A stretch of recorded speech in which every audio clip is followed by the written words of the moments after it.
दोस्तों, मेरा नाम राशिद ज़हीर है और आप देख रहे हैं मेरा न्यूज़ चैनल जिसका नाम है राशिद ज़हीर ऑफिशियल 2। पाकिस्तान का field marshal Asim Munir lunch कर रहा है ट्रंप के साथ। मेरी खबर जब तक सुनेंगे 1 बजे का समय था, हमारे समय के अनुसार, उनके समय के अनुसार हो चुका होगा, लेकिन ये लंच पाकिस्तान में कहीं पंच तो मारने नहीं जा रहा है। दोस्तों, बात यह है, मोदी जी को तो बुलाया नहीं, शहबाज शरीफ को भी नहीं बुलाया। इस परेड में उसने आसिम मुनीर को बुलाया और आसिम मुनीर 14 तारीख से पाकिस्तान की खबरों के मुताबिक गायब थे। पहली बात तो ये ध्यान रखिए, पाकिस्तान के जितने भी सैन्य शासन करने वाले लोग आते हैं, इनका मालूम नहीं कि क्या खेल खेलते हैं। ये पिछला बाजवा इमरान खान को जेल में डालकर चला गया था। ये आसिम मुनीर ही है जो पहलगाम के झगड़े का मैं समझता हूँ थोड़ा जिम्मेदार है, और इस आसिम मुनीर ने ही इमरान खान को वहाँ पहुँचाया। और पाकिस्तान की सत्ता का सही मालिक कोई है तो आसिम मुनीर है। ट्रंप साहब उससे क्यों मिल रहे हैं? लोगों में कयास उठे, देश के बड़े बड़े पत्रकारों ने कहा कि क्या पाकिस्तान की रिजीम चेंज होने वाली है, क्योंकि पाकिस्तान थोड़ा सा ज़मीर फरोश उसकी सरकार, वहाँ के लोग नहीं, वहाँ के लोगों का तो पूछिए मत, क्या ज़बरदस्त वहाँ पे एक खित्ता है। पाकिस्तान के जो ये ज़मीर फरोश सरकार है, ये थोड़ी सी लोगों के डर की वजह से ईरान परस्त हो गई, फ़लस्तीन परस्त हो गई, और चीन के तो ये प्रो हैं। ये बात ट्रंप साहब को समझ में नहीं आती।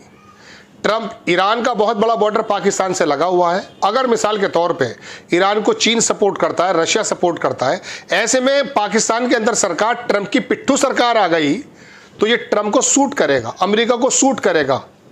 समझ रहे हैं आप मेरी बात?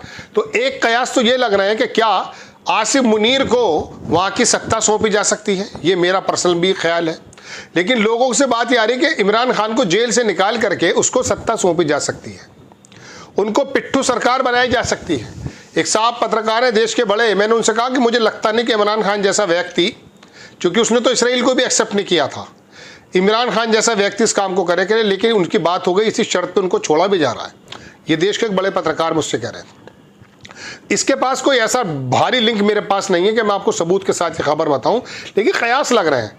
मिनटों सेकंडों में क्या हो जाए मालूम नहीं। और ये देश को चलाने वाले जो दुनिया के अंदर इस समय सर्वे सर्वा आए हैं, ये किस प्रकार से अपनी मनमानी कर रहे हैं तो दुनिया जानती है। ट्रंप कल कुछ और कहते हैं, आज कुछ और निकल आती है, परसों कुछ और कहते हैं, उनका आदमी कुछ और बोल जाता है। तो इनकी बातों का कोई भरोसा नहीं। आसिम मुनीर के साथ लंच के बारे में हो तो रहा है अमेरिका में, लेकिन दोस्तों पूरी दुनिया में हलचल है कि पाकिस्तान के अंदर रिजीम चेंज होकर के वहाँ की जिम्मेदारी इमरान खान को दी जा सकती है या फिर आसिम मुनीर खुद संभाल लेंगे। लेकिन बात बहरहाल उसका मकसद क्या हो सकता है दोस्तों, वो मैं बताता हूँ आपको। पहली बात तो पाकिस्तान की सरकार जब गई थी इमरान खान की, उसमें भी इमरान खान का कोई रोल नहीं या शहबाज शरीफ का रोल नहीं। वो बाहर के लोग ही होते हैं जो सरकार को बनाते बिगाड़ते हैं। कई सारे दुनिया के बड़े बड़े देश में आपको पहले कई बार बता चुका, वो कहते हैं हम रिजीम चेंज करा देते हैं। भाई करा भी देते हैं वो रिजीम चेंज। तो ऐसे समय में दरअसल बात यह है कि जो बहुत बड़ा स्टेक होल्डर है यहाँ चीन है। चीन का वो जो बेल्ट रोड इनिशिएटिव है, वो पूरा का पूरा यही पाकिस्तान, अफगानिस्तान, ईरान और इधर से होता हुआ यूरोप के गेट तक पहुंच रहा है। ऐसे समय में चीन को आने वाले समय में बड़ी ताकत बनने से रोकने के लिए ही ईरान को बीच में से हटाया भी जा रहा है। ईरान हटने को तैयार नहीं है, उसने 40 साल से तैयारी बहुत ज़बरदस्त कर रखी है। तो पाकिस्तान का बड़ा बॉर्डर है, एक तो ये कंप्रोमाइज़ हो जाएंगे। अब आप सोचेंगे पाकिस्तान ऐसे कैसे करेगा? 54,000 उड़ानें पाकिस्तान की सरजमीन से उठ रही हैं और अफगानिस्तान के अंदर बम बरसाए मुशर्रफ की गवर्नमेंट के दौरान। अमेरिका के वहीं से जगह मिली थी दोस्तों। ये दुनिया भर के उसामा बिन लादेन, ये सब जो वहीं के तो बताया जाता है, हमें क्या मालूम। तो दोस्तों ये कोई बड़ा अचरज की बात नहीं है। आसिम मुनीर का लंच क्या गुल खिला दे कुछ नहीं मालूम, लेकिन लोगों का कहना यह है कि पाकिस्तान के अंदर कहीं ना कहीं सरकार चेंज हो सकती है। इस लोगों का तो कहना यह है कि इमरान खान को बिठाया जाएगा, क्योंकि इमरान खान के साथ वहाँ के लोगों के जज्बात भी जुड़े हुए हैं। लेकिन हो सकता है वो जेल की तंगी में आकर, जेल की परेशानियों में आकर के आदमी कंप्रोमाइजिंग हो जाता है, मालूम नहीं पड़ पाता, लोग भी भूल जाते हैं, ऐसा भी होता है। लेकिन बहरहाल अगर इमरान खान को इस तरह से लाया जा रहा है तो ये भी अजीब बात है। लेकिन अगर मिसाल के तो चूँकि ताकत तो आसिम मुनीर के हाथ में रहनी है, उसको जो फील्ड मार्शल बना दिया गया है उसका मकसद क्या है? शायद जनरल अयूब के बाद ये दूसरा ही आदमी है जो वहाँ बना है। तो दोस्तों बात यह है कि वो ताकतें जब अमेरिका परस्त हो जाएंगी तो चीन से डिस्टेंसेस आ जाएंगे, दूसरी बात, ईरान को कब्जा करने में, ईरान को जो है कंप्रोमाइज़ करने में, या ईरान को जो है किसी तरीके से झुकाने में ये वाला काम कर जाएगा। चारों तरफ कई सारे फ्रंट खुल जाएंगे, फिर ईरान कहाँ कहाँ लड़ेगा बताइए।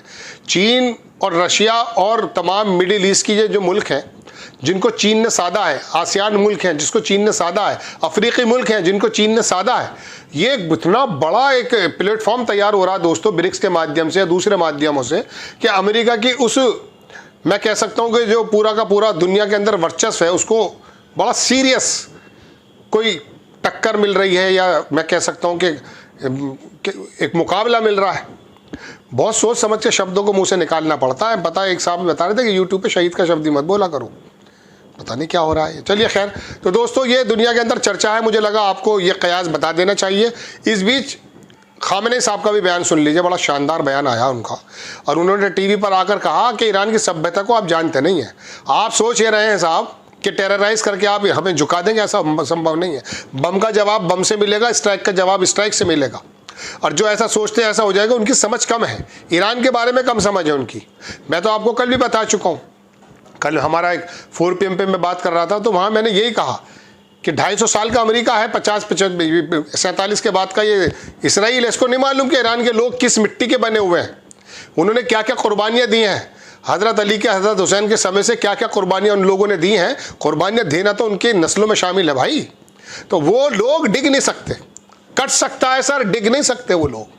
आप नहीं समझ रहे। वाकई गजा के अंदर भी बड़े ज़बरदस्त तरीके का परफॉर्मेंस दी गई है, और अल्लाह के सामने खड़े हो जाएंगे जब वो लोग, तो पता चल जाएगा कि आला शहदा कौन है। लेकिन बहरहाल दोस्तों, बात यह है कि मैं पाकिस्तान की आपके सामने खबर लेकर हाजिर हुआ था, तो दुनिया में चर्चा चल रही है, मुझे लगा आपको बता देना चाहिए। ये पहली खबर है जब मैं बिना किसी मजबूत ज़राए के आपको ये खबर दे रहा हूँ।